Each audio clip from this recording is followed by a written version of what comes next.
How can hearing one person's journey from pain to purpose bring light through the cracks of your own pain and spark something new within you? On this episode of the Today's the Day Changemakers podcast, I sit down with published poet and author Armen Kaymakcian. At just 12 years old, Armen experienced sexual abuse by someone he and his family trusted. As he entered his late teens and early 20s, he found himself in a destructive lifestyle, surrounded by harmful influences and feeling completely lost. One day, overwhelmed, out of hope, and hospitalized, he cried out, "God, help me or take me." In that moment, something shifted. A series of unexpected events began to align, and they helped guide him toward a new path.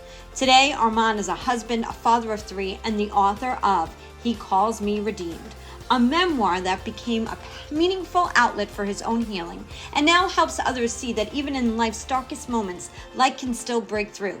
Today is the Day is more than a podcast. It's a global movement.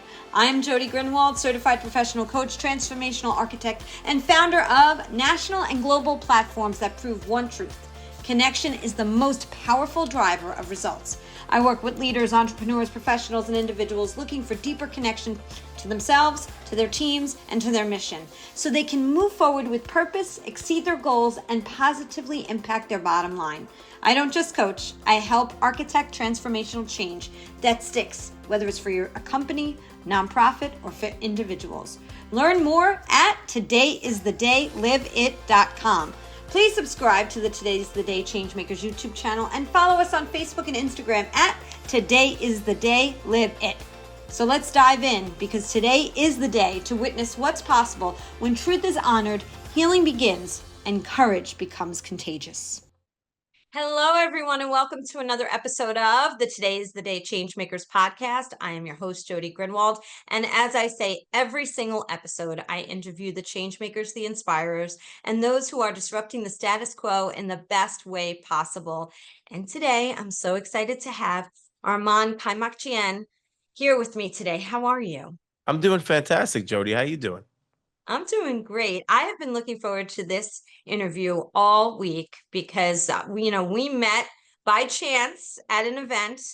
I heard a little bit about your story, and I know there's so much more to tell. And I was just so inspired by all that you've been through and how you've come out the other side. And I said my listeners need to hear the story. So thank you for coming on and sharing with us today. Absolutely. It's my absolute pleasure, Jody. Thank you for having me. Absolutely. So I'm just going to read a little bit about your bio, and then we'll get into our conversation, okay? So Armen is a newly published poet and author. His highly anticipated breakout memoir, He Calls Me Redeemed, which is right behind me over here if you're watching via the YouTube channel. And don't forget to subscribe to the Today's the Day Changemakers YouTube channel. His book was released on November 3rd, 2023. His Poetry to the Bone was published in the June 2023 Armenian, I said that right? Armenian, Yes. all right. Armenian General Benevolent Union issue. Armen is an Armenian-American author and poet. He was born in New Jersey in the 1980s. I wish I was born in the 80s, Armen. He grew up living between his Italian family on his mother's side in Long Branch and his Armenian family in the historic town of Asbury Park. His life journey inspired him to begin writing, and as a promise to himself, his first literary work is a product of his redemption in life. Armen writes from the perspective of on the Armenian American, yet his story is very much American. His vast life experiences allow him to explore themes such as culture, crime, death, and spirituality with authenticity. He Calls Me Redeemed is his first memoir. So beautiful, and super congratulations on the book, the poetry, and just finding your way through. So congratulations on that. Oh, thanks so much, Jody. Appreciate that. Thank you.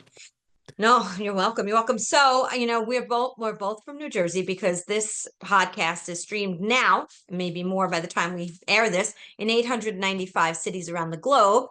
So it's nice that they'll be hearing that we're both from the same state here and area.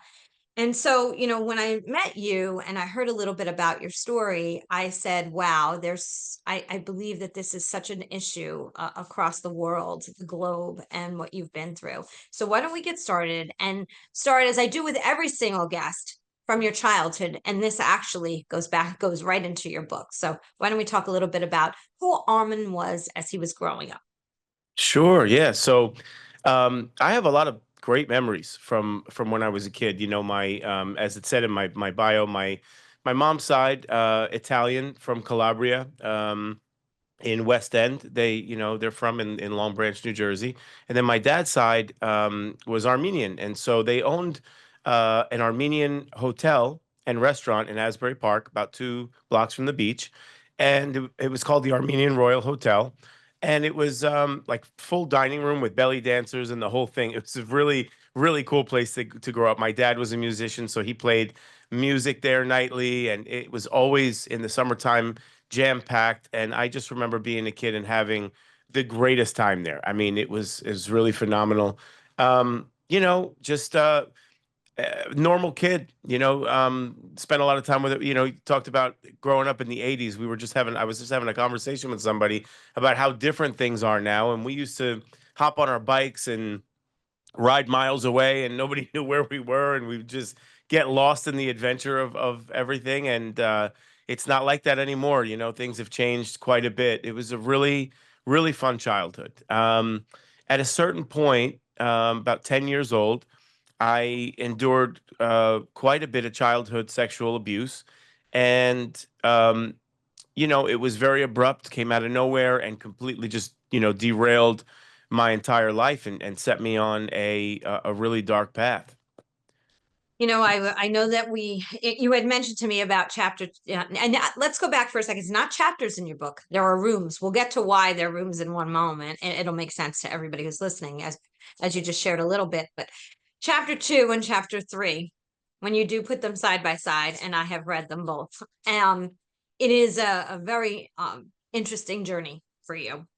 Do you want to share a little bit about those 2 rooms, and share also why you call them rooms instead of chapters? Sure, yeah. So, well, the idea to structure the book into rooms rather than chapters came at the very end of my writing process, and I had this thought or memory of being a kid and in my family's hotel in the wintertime when it was vacant and nobody was there. I'd be bored, so I would kind of just roam around. I would be alone, and I would roam around kind of through all these rooms. There was about 40 rooms in this hotel, and I would just look at all the different. There was, in the lobby there was painting of Mount Ararat, where Noah's Ark was said to land, and all kinds of things that pointed to our culture. But throughout the rooms, just taking notice of the ashtrays and the bedding and the little soaps that we had, and all these different things. And I thought, like, how cool would it be to kind of walk the reader through my memory via these rooms, and give them an intimate tour of the memories of my life. So that was the concept for structuring the book into rooms, excuse me, rather than chapters. Um, and Remind me, Jody, what was rooms chapter 2 and 3, Doing or 3. rooms 3, 2, and 3? Yeah, so room 2, the title is Armenian Royal, and I wanted to get a little bit into my family's hotel and kind of what the feel of it was, what the vibe was there in summers on the Jersey Shore, this time of my life.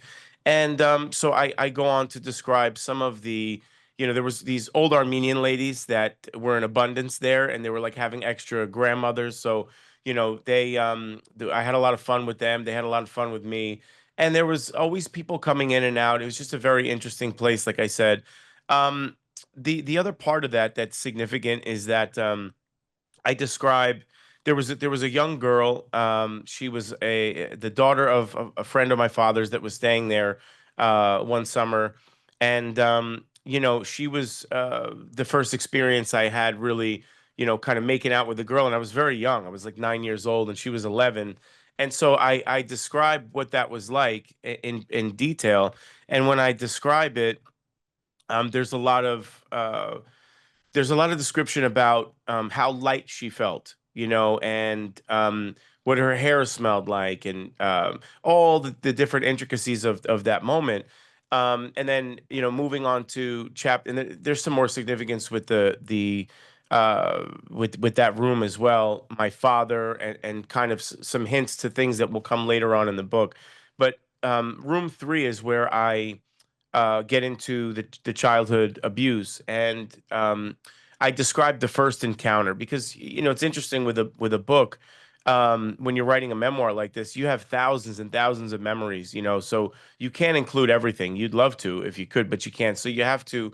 Um, you have to kind of use the words and moments sparingly, and you got to pick something that will give the reader the ability to get what it is that you're trying to say in one scene or one experience. So I decided, and rather than going off into this whole um, chain of events with the abuse, I would just describe the first encounter, and everybody can use their imagination what happened in the year after that where the abuse continued. But when I describe that incident, I also am very descriptive in how heavy the man felt, and the negative aspects of how he smelled, and the cigarette smoke, and all the different things that I was experiencing. So there's a parallel there between the first encounter I had with this young girl, which was um, very organic and very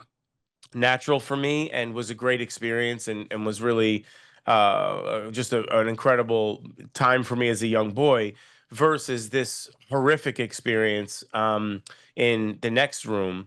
And they parallel each other. So if you put them side by side, you'll see that parallel. So yes, absolutely, I did, and I noticed exactly what you were just saying about the heaviness and the lightness, and I can't even imagine though during the process, right, having to relive it through your mind, through writing the book. What did that feel like for you, as you were writing that out? I mean, obviously, I see the difference between how you talk about the girl and how you talk about him, but just that experience to have to relive it in writing. It was a strange experience because it was therapeutic in more ways than one. I mean, I had already, I'm a Christian, and I gave my heart and my life to Jesus Christ almost 15 years ago. And when that happened, a pastor once told me, he said, uh, you know how it is with Jesus? I said, how it is. He was a funny guy. I said, how is it, Pastor? He said, well, he said, have you ever, had a date with a girl, and she's going to come to your apartment, but it's kind of a rush, and it's a disaster, and it's a mess everywhere. So you run around and you grab everything and you throw it in the closet and you slam it shut, and she comes over and you just walk her around the apartment and show her everything, knowing that you're not going to show her that closet. He said, well, Jesus comes in, he walks right past the cleanness of that apartment, and he goes right to the closet and he opens it up and he says, yo, you got some stuff in here that needs to come out. We got to deal with this stuff. And I think that's true. And when I became a Christian, some of these things that had, been untold and undealt with and laid dormant for so long within my heart and soul, all of a sudden had to be dealt with. And I think I did a lot of work in that area with the Lord, and really um, it sometimes, to me and to some other people as well, it's a wonder that I am where I am. And rightfully so, because when you look back at my life, there was a lot of things that were really, really horrific in nature. So um, yeah, Jody, you got to remind me the question again. I'm sorry, I lost my train of thought. And no, you're doing great. I was just asking, like, to write down Oh, the words, to go through all of that. You said you started to say that it was almost therapeutic, yes. and for others out who are outside may feel like it has to be almost torturous. You feel like, how difficult is it? But I'm glad to hear it sounded like it was more therapeutic. Well, there were parts of the book that I wrote, specifically the last room, which I'm sure we'll get into, but that one in particular, really, I mean, I think I cried, and I'm not, I'm. It's tough for me to cry. In other words, I don't do it very often. When it happens, it's something significant. And the last room, really, really, I mean, I cried through the entire while I was writing. And there were other parts as well. This I don't believe that I cried through this one, but it was very, there was a very deep sense of, how can I explain? So when you think about things, you think of them basically surface level, right? Until you have to write them down in description, at that point you start to really have to see them on the page and take everything in and be in that moment, be present. And I think a good artist or writer, what have you, I think creates whatever they're creating for themselves first, and then everybody else will get the benefit of that. I think if you try to do it any other way, I think it won't have the same effect. And I think that writing this story for me first, and what affected me and what really um uh affected me emotionally, affected the reader as well, because I did it in a real authentic way, again, writing it for myself. So to answer the question, it was heavy. It was heavy to write those things. It was heavy to relive them in that kind of detail. It was also a challenge, because I wanted the book to be able to I wanted young teenagers to be able to read the book and glean wisdom from it and be affected by it. I also wanted it to be able to be on church bookstore shelves and what have you. So I had to write it in a way where I delve into the abuse, but I don't do it in a way that um, is distasteful or I wanted to make it as accessible and authentic as possible. And I think I did, hopefully, a good job with that. You did, you really did, and you know, and I'll be honest, I didn't finish everything in the book, but I have to say, you definitely took and take us on a journey, you know, your journey, and it's written very, very well. You know, I give you so much credit. I know you're a new author, as I'm soon to be as well, and it's, you know, it's hard to put out a memoir, but in general, a book, and it's written in the first person up until the last chapter. Can you explain why that is? Yeah, so the entire book I had written from my perspective, and it was obviously just I mean, I think that would be the most common way that you would write a memoir, but came very natural to live out this experience for the reader. Um, the When I got towards the final portions of the book, when I was getting to the last room, I kind of didn't know where to go. I didn't know exactly what I was going to do. I was going to tie up some loose ends. I was going to bring it to a full circle type of a moment for the reader and for myself, really, too, of course. And I had this thought one morning. I was up early and I'm thinking about things. My father had passed away a few years prior, and if you notice on the back cover, it's me and my dad there, and we were super close. I mean, we were not only father son but best friends, worked together, just this incredible relationship we had, and also a difficult one too, because he had a lot of his own challenges, which are outlined in the book. But he had passed away, and it was fairly.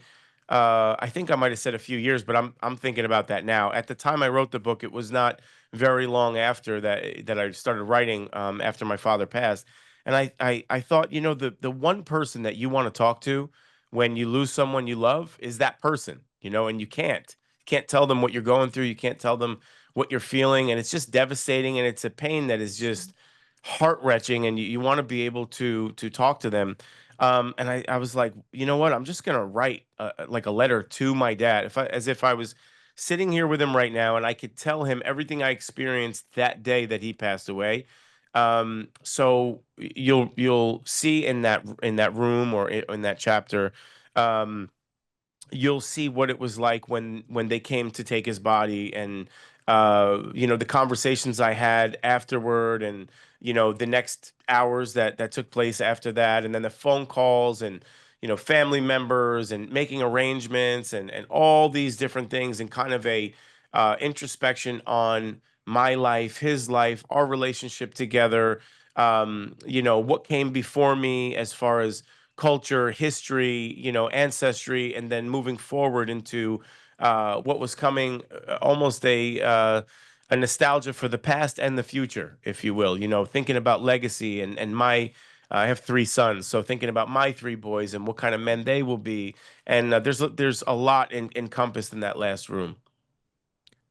and incredible. And I know what it's like to, my dad passed several years ago. We're coming into 10 years now, and it goes very quickly, but he was my best friend, my mentor, and everything, my life coach.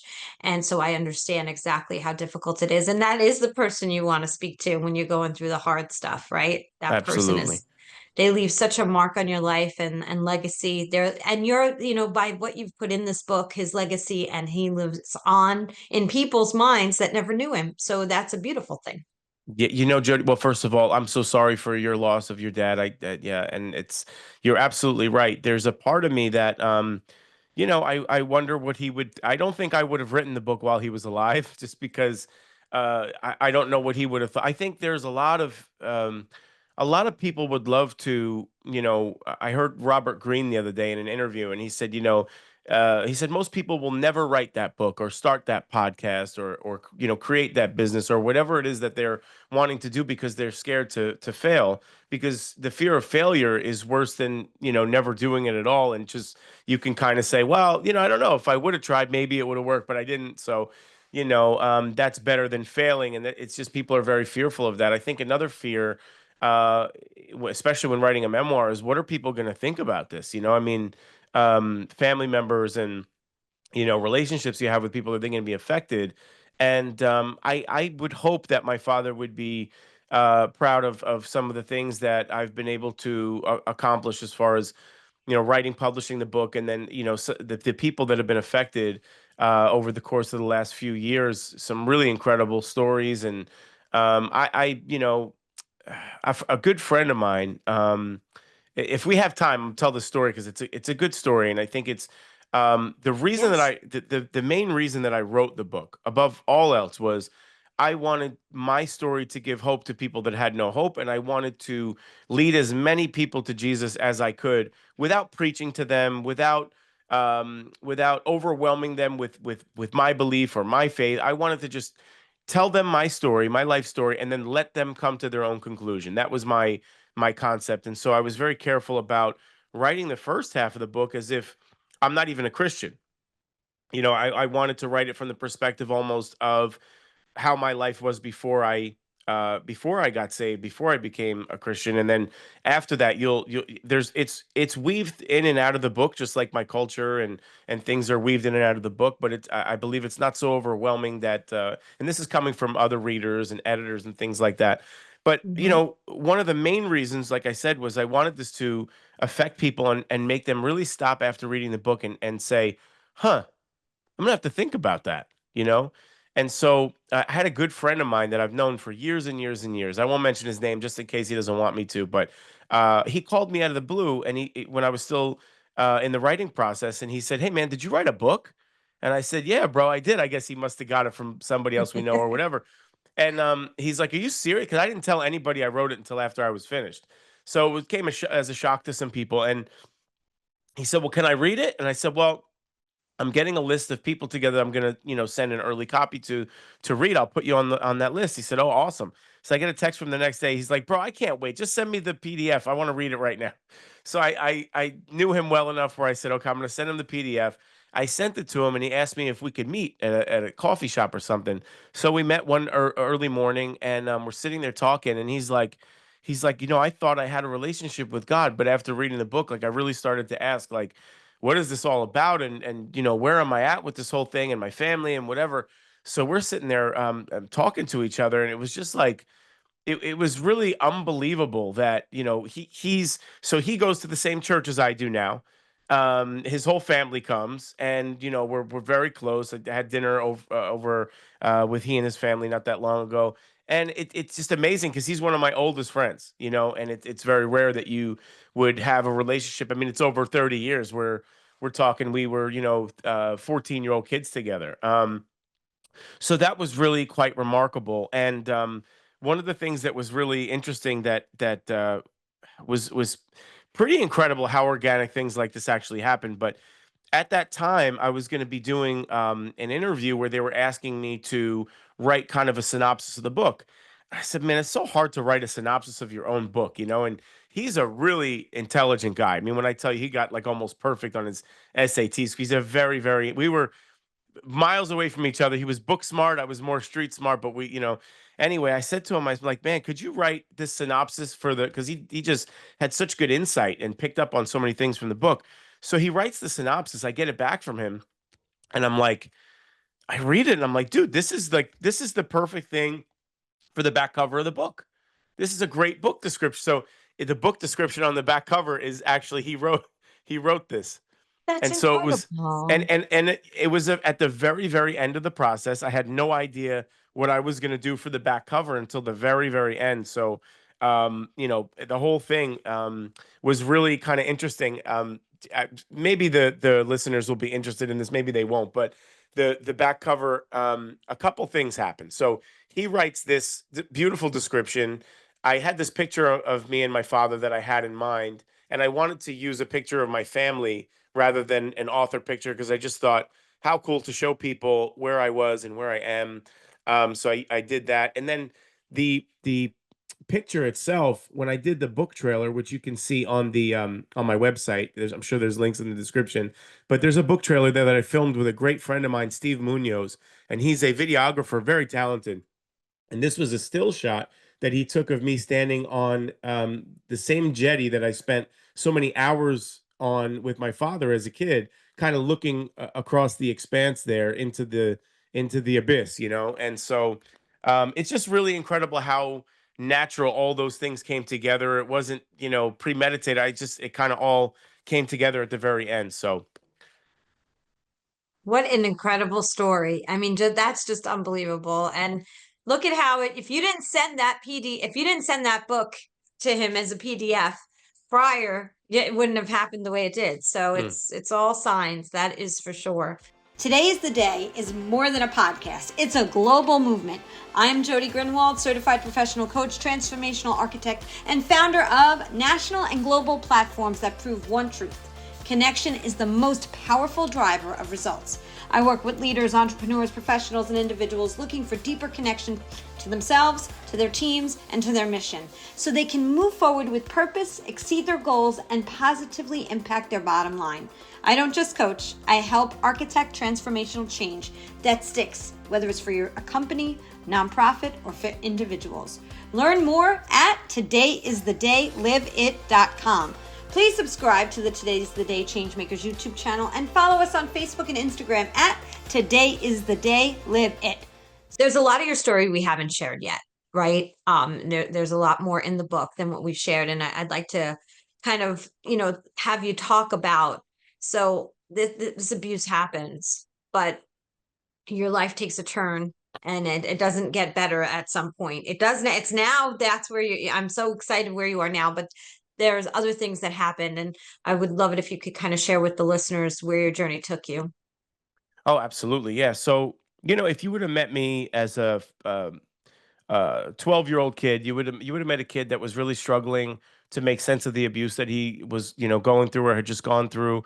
Trying to kind of keep it as deep down as I could so that, I could I could just live and maneuver, around everything that was going on in my life. You're going through so many changes and things at that stage of your life. And if you would have met me at a 14-year-old kid, you would have met a kid that was, just angry, chip on my shoulder, had this wall up, kind of, just doing all the wrong things, smoking pot, drinking, and hanging out, and getting into trouble with the wrong, all the wrong people. Again, my father's side was from Asbury, so it was, a low income neighborhood and a lot of drugs, a lot of crime, and I got into a lot of that very early. And I found identity in that. I found a false sense of identity, and I found a false sense of strength. It was really a veneer or a facade that I had kind of used to keep people at a distance and to basically just try to survive the elements that I was in. And if you get a little bit further, into my adolescence at my teenage years, 18 years old, I'm now a kid that's full on. I want to be a gangster. I want to be a I'm watching all these movies, right? All the faves, Goodfellas and Scarface, and all of these movies that and the music that kind of fueled everything that we were doing at that age, and kind of wannabes, wanting to get into that life. And later on in my 20s, I'm now full on selling narcotics. And, I'm out of my house at 18. I'm living in Neptune, and I am, just trying to make my way. An older drug dealer who was, pretty significant in the area at that time took me under his wing, and I'm with him 24 hours a day, 7 days a week. I'm kind of working for him almost on a full-time basis, and getting to know the ropes, and learning how to maneuver in the street, and very low level stuff, but trips back and forth from New York to New Jersey, and um, a lot of hustling, a lot of crime, and those types of things, which led me into a lot of chaos, problems with the law, problems with people in the street, and everything else. So, you know. As that's all going on, I'm not dealing with any of the things that happened in childhood, and it's progressively getting worse and worse. And I'm using, from the time I was young, we were, taking acid, and,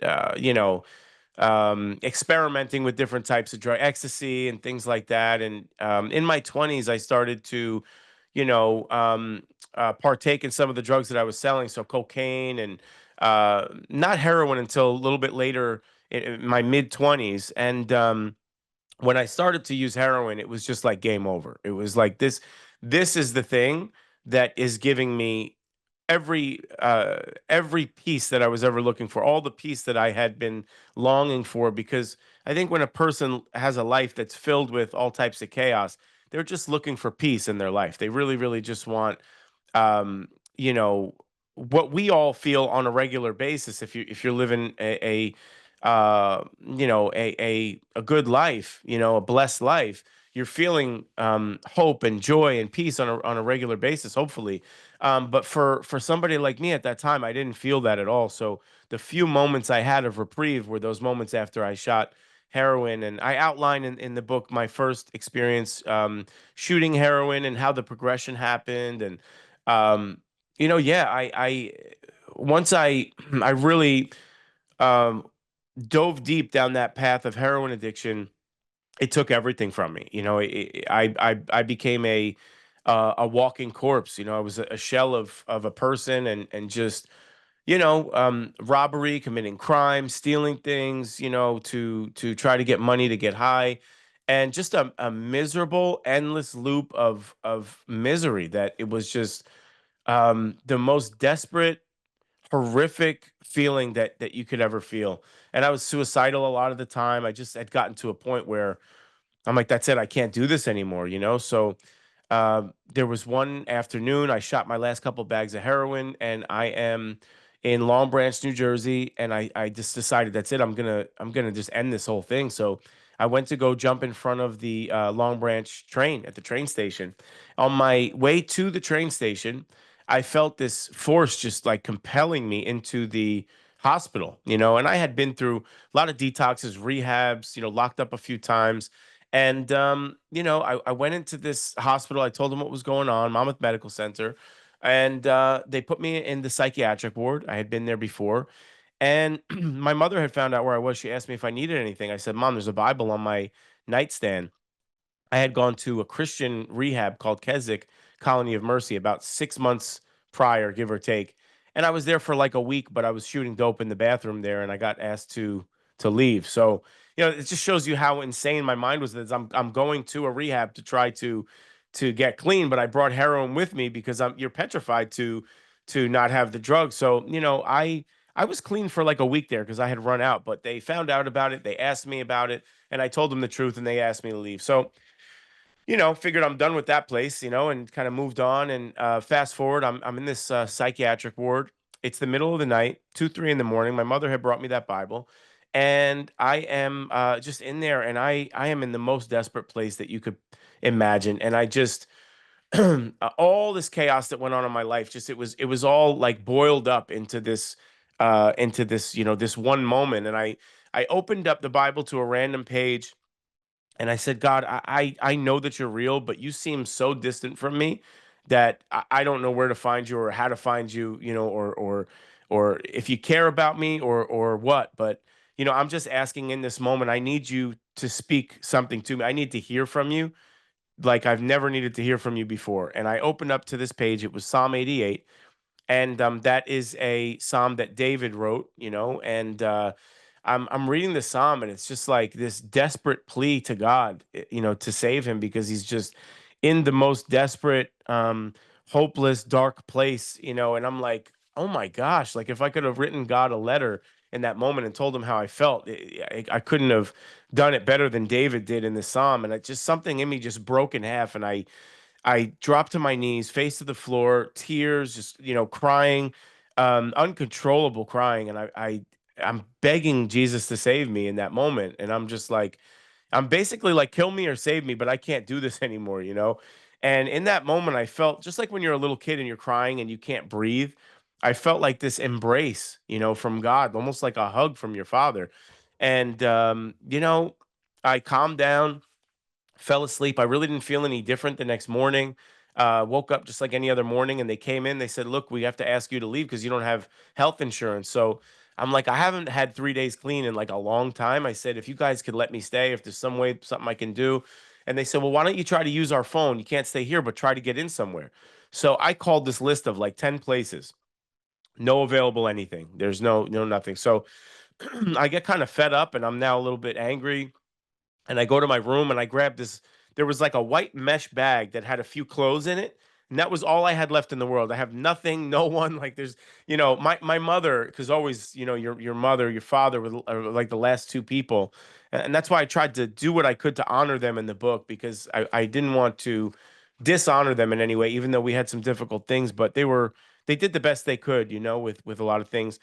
But all I have is this mesh bag of clothes, and I go to the door, and they got to buzz you out. It's a big metal hospital door. So she goes to hit the buzzer to let me out on the street, and in mid hand motion, the phone rings. So she picks up the phone. She says, it's for you. I get on the phone.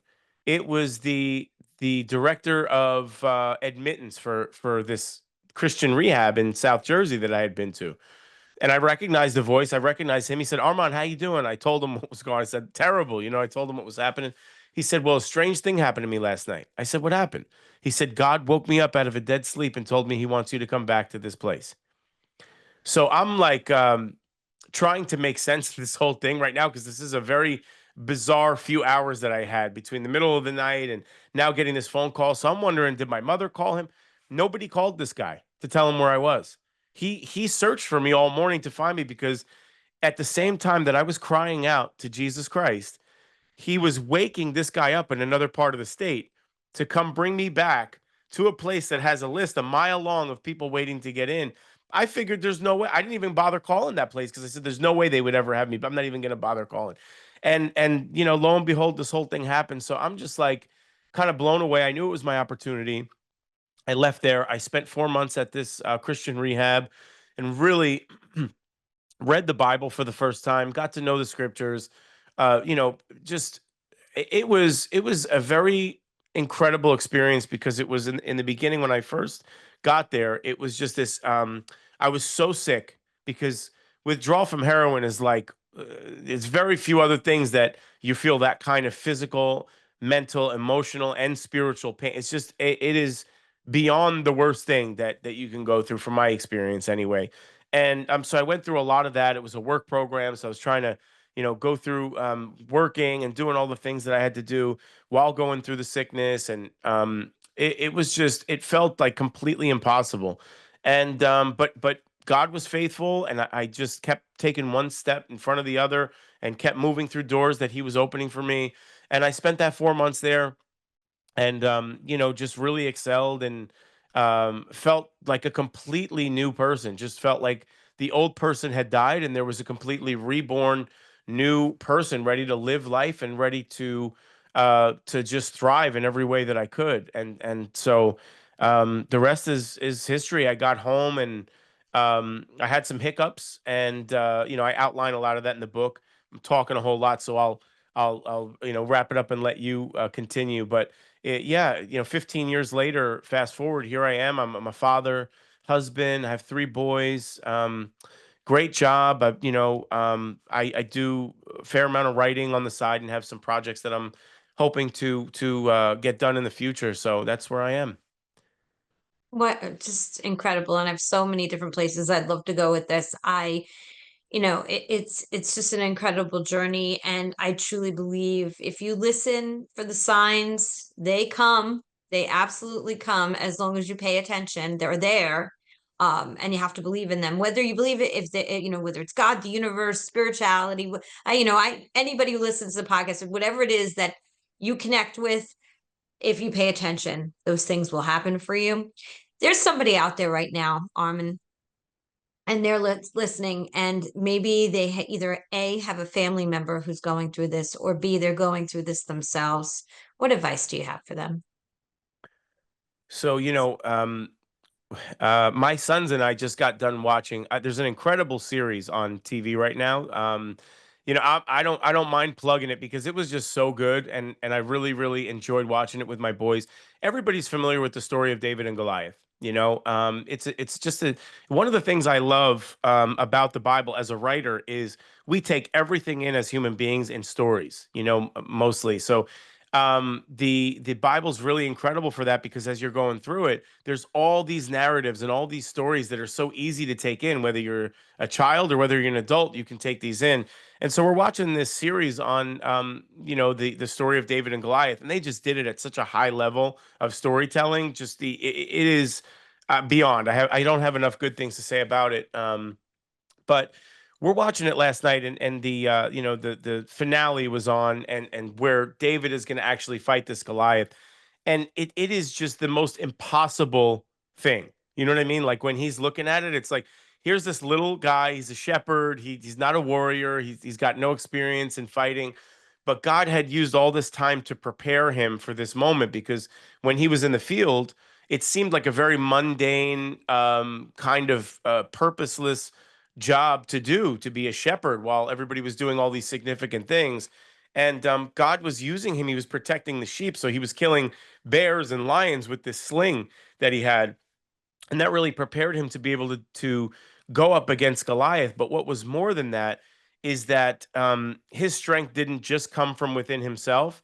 It came from something outside of him, which was, the God of Abraham, Isaac, and Jacob that they, that he mentions in the story. And so he goes up against this giant, and it is just the most impossible moment. And when you see the triumph, you're like, oh my gosh, like it's possible. With God, all things are possible. And so I would just say that my situation was so hopeless, and so there are very few people who knew me back then who would have ever imagined in their wildest dreams that they would see me where I am today, that I'd be living the life that I'm living, that I'd be here on this podcast and among other podcasts and conversations and projects and whatever, where I'm living this life of hope and purpose and meaning. And there's so much good that's happened, and there's so many blessings that I've had. I've traveled, so many different parts of the world, and just experienced just extraordinary blessings in my life. And there was a time that I thought that was completely impossible, and there's a time that I know that many other people thought that was impossible. And in fact, the title of the book, He Calls Me Redeemed, the reason that I titled it that is because the whole concept is that back then people called me all kinds of things. They called me useless, they called me hopeless, they called me a drug addict, they called me a junkie, they called me, whatever they called me, all kinds of things. And I called myself a lot of things, but God had another plan, and he calls me redeemed. And if he calls me redeemed, then there's nothing anybody else can say about it. It's done, it's final, it's finished. And so I would just say to those out there suffering that feel that they have no hope, there is hope. Take the next step, get through the next day. There's enough troubles each day for itself. So don't worry about tomorrow. Worry about today. Just get through today. Get through the next minute, if you have to, the next half hour, and don't give up. Don't lose hope. I, of course, as a Christian, have to say that I would tell anybody out there who feels lost, get alone with God and ask him, pray and have a moment, a real moment of authenticity, the way that I did with God, and say, okay, God, you're God, and I'm just me. I'm just a man. I'm just trying to do the best I can with the cards that I was dealt. How do I make sense of this whole thing? And what do I do here? And, everything changed for me in that one moment that I gave my heart and my life to Jesus Christ. So I would be completely remiss. I'm sure there's a lot of people out there that, like you said, Jody, that have all kinds of different beliefs and whatever. But as a Christian and somebody who gives all the glory, I should be dead right now, let alone forget about being an author. I shouldn't be alive. And I outline what my funeral should have looked like in one of these chapters, which is pretty interesting. And my mother had actually asked me to pick out a suit and a coffin because that's how sure she was that I was on my way out. And so I shouldn't be alive, let alone an author. So I give all the glory to God. And like I said, I'd be remiss without directing people directly to Jesus Christ for their hope. So, going back to, you talk about your family and kind of like your mother kind of gave up, it sounds like, right? Because she obviously tried and there were lots of tries, right? And to hear that, even that, you're a mom to say to her son, pick out your suit. I mean, yeah, I'm a mom. So, I think about that and that's unbelievable. There are, and I know a lot of people and I actually, my ex was an alcoholic. So I understand who I left. So I understand how hard it is to support someone sometimes when there just seems like there's no hope and Mm. there's nothing you can do. What do you tell a caregiver, a parent, a spouse, someone who is, watching this all happen and doesn't know what to do and how to help the person? Do you have any advice for them? I think there's two extremes that you should not go to as a parent. I can only imagine. My kids are young, 8, 6, and 1 years old, and so I can't imagine what it's like to have that type of a situation. I know people, obviously, many parents come to me at speaking engagements and different things with an open phone, and I already know it's going to be a picture of their deceased son or daughter that died from fentanyl poisoning because we have a an epidemic in our country. It's been 100,000 people plus per year for quite a few years now. And if it were anything else, everybody would be, just going ballistic, figuring out a way to come against it. But it's not talked about enough, and it's taken so many lives. But I would say there's two extremes. One is just, complete. I'm not going to do anything to help you, and just, toss them out, and that's it, and forget it. And the other extreme is to do too much for them, you know, to keep giving them money that they ask for, to keep bringing them back in and doing all these different things for them and taking care of their car payments and taking care of their financial. That's a lot of times what it is helping them too much financially to where they are enabled to go out and continue to use the drug. So I think as a parent, you want to, the temptation is I want to help my kid. I want to do what I can to. I've always loved them. I've always provided for them, and so this is what I need to do. And parents continue to fuel that fire by giving them easy money and by making arrangements and giving them the car and all these different things. And it can be really difficult because when you're an addict who's experienced and you've lived a life like that for a long time, I became so skilled in manipulating people and if you have a natural tendency toward that anyway. You can sell people on why to give you the money, why to give you the car, all these different things, whatever the thing is. And so it could be really difficult to navigate. What does my child actually need? And what ways are they trying to manipulate me? I think after a while you'll notice a pattern and be able to kind of discern how much you should do and how much you shouldn't do. But I would say for parents, don't give up on them because there's always hope. But be careful how much you're enabling them and what you're providing them with, and that it's not actually hurting them rather than helping them. I know it's different for every person who is dealing with this battle. And so, and there's no, I know there's not one size fits all for everyone. So I know that's hard. I did have a question too, did you ever tell anybody after the abuse? Did you share with a family member or anyone that it happened, or you never told anybody when you were younger? To my recollection, I don't think that I told anybody. Um, not that I can remember, and I'm trying to, really. I've thought about this before. It's not the first time I've had the thought, but I've really tried to think hard about it to to think, was there somebody? But I don't think that there was anybody that I told. And as a matter of fact, I was dating a girl when I was about 16, and she had gone through some abuse herself, and she told me about it, and I even stayed silent then.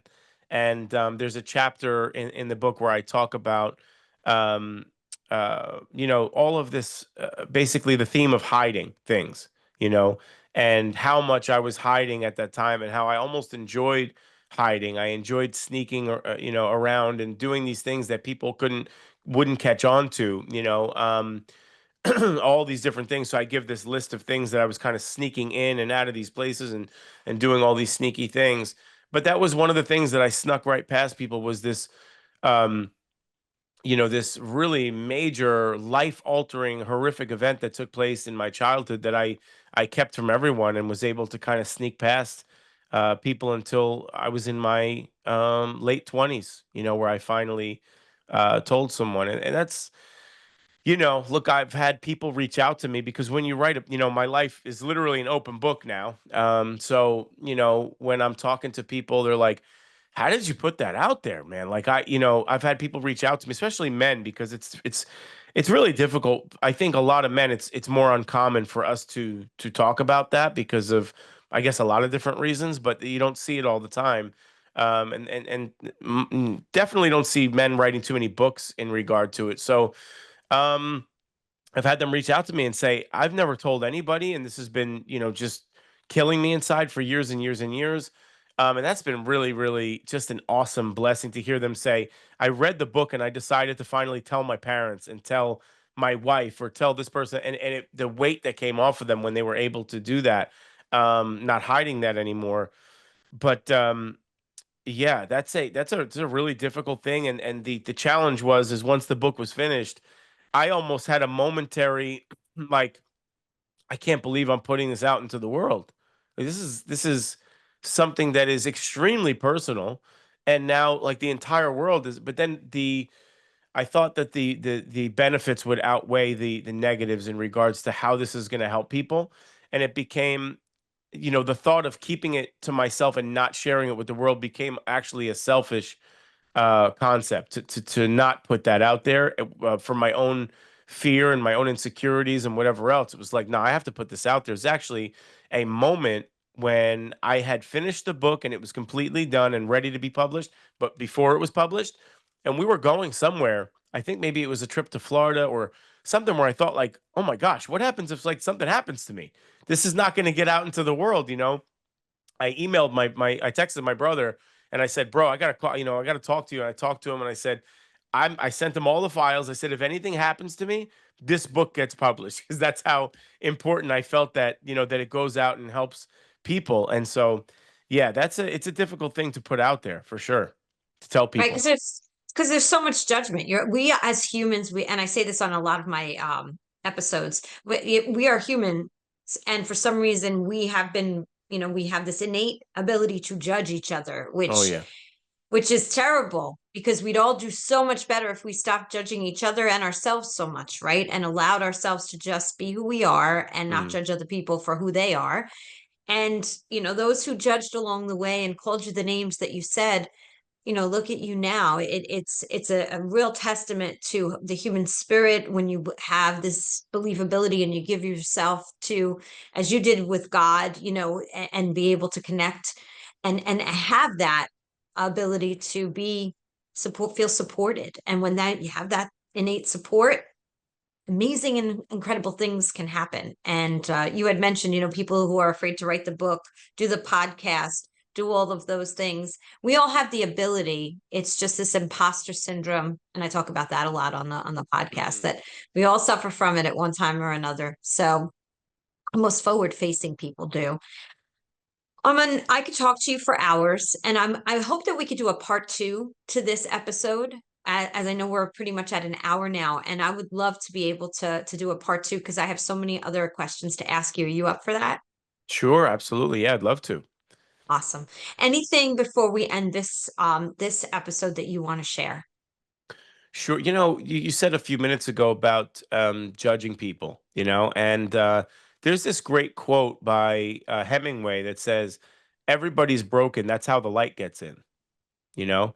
And so Mm. I think that from the perspective of, one thing that's really great about the experience I've had in this life is that I've been so broken and so marred and so um uh I've done so many horrible things myself, and committed so much crime against other people and done things that most people will never do. And so the great advantage of that is I don't see people from the vantage point of uh, I'm up here and everybody else is somehow down here.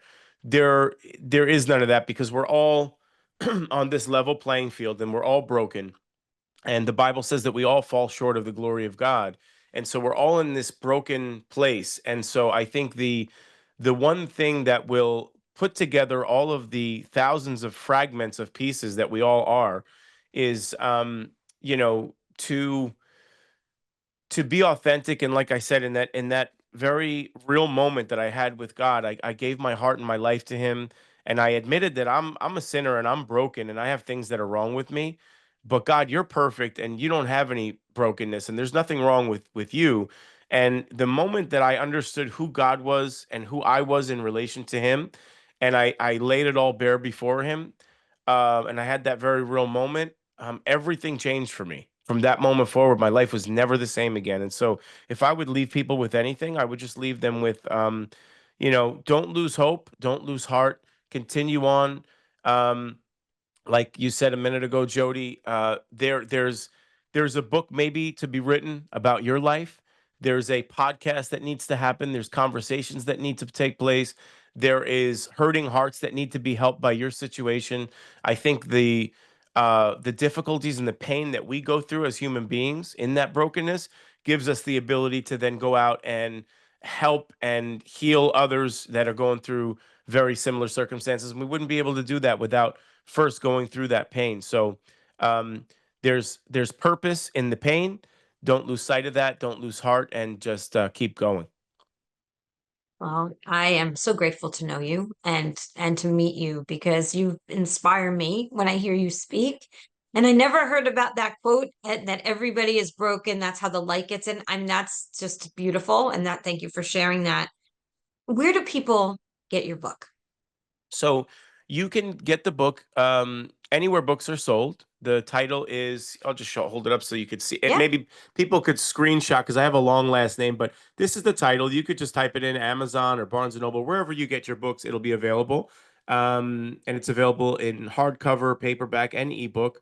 And here's the name here. If you just go to www, type in my full name.com, the website will be there. Or I'm sure, Jody, maybe you'll put some links Oh, yeah. below in the description so people can get the books there. And you could follow me on social. Instagram, I'm pretty active on, and a lot of the projects and things I've coming up. I have a poem that's going to be published pretty soon, and some other things in the works. So anything that I'm doing, you could follow me on Instagram, or check out my website, and you'll see some of the things that I have going on, speaking engagements and events and different things taking place from time to time. So yeah, that's I'd love to connect with you there, and yeah, that's where people can find me, and you can get the book anywhere books are sold. That's amazing. Thank you so much. And I absolutely want to do a part two to this, because there's so much more I feel like we can share, and it's going to help other people out there. And that's what I always hope each episode does. If it connects even with one person, we've done our job. And that's how I felt for almost 5 years now with the podcast. Thank you, Armen, for Thank you so sharing much. today. Thank you for having me, Jody. It was such a pleasure, and such a pleasure to get to know you and talk with you. And you're really looking forward to future conversation with you. Me too. And thank you for helping me, because I'm getting ready to put together the compilation book for Changemakers, and you have been a really big help. So, and very quickly since we've met. So I want to say that publicly. Thank you for your help with that. Oh, you're so welcome. Anything I could do to help you, just let me know. Thank you. I'm going to say what I say at the end of every single podcast episode.